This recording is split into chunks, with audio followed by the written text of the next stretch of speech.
that in a minute. When you spoke the other night in Florida, you did address this issue. You said our opponents comfort themselves with the thought that a competitive campaign will leave us weak and divided. You said that's not true. A competitive primary does not divide us, it prepares us.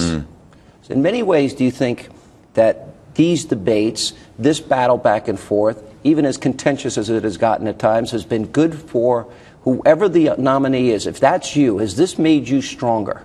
Because I felt watching you in Florida, for example, I felt that you really needed to step up in your mind. I got the sense that you had put a lot of time and effort into saying, I'm not going to lose this debate.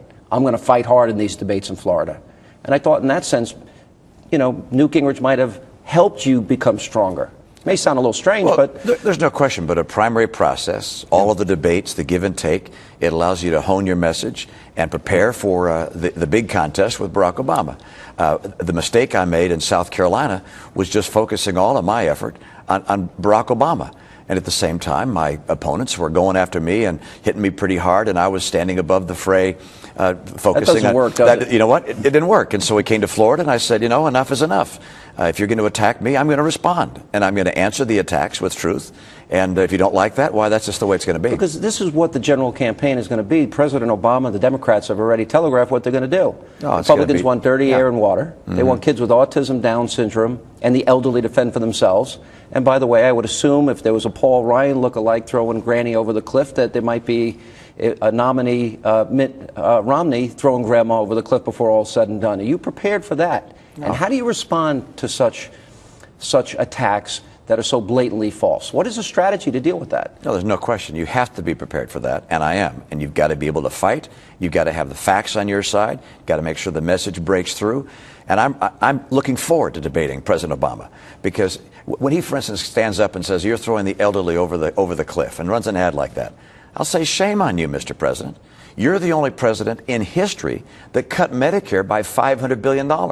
And why did you cut it? To pay for Obamacare that we don't want and we don't afford, and we can't afford. This president is on such shaky ground, and his record is so bad. Anyone who has any skill at telling the truth and confronting another individual will be able to take him to the cleaners. You reminded, it was 2 days ago when 2 days ago, 3 years passed. That was in February of 09 when he first became president, that he said, if I don't fix this, it's going to be a one-term proposition. He said, we are here to collect. Yeah, absolutely. I mean, he has been a failure. There's no question about that. He has failed internationally. I mean, and I know we're going to talk about that in a moment, but his failures around the world are really breathtaking. And domestically, we've seen record numbers of people fall into poverty. You have 25 million people out of work or underemployed. You have median incomes have dropped by 10% in the last 4 years. This presidency has been a failure. And I think the president doesn't want to talk about that.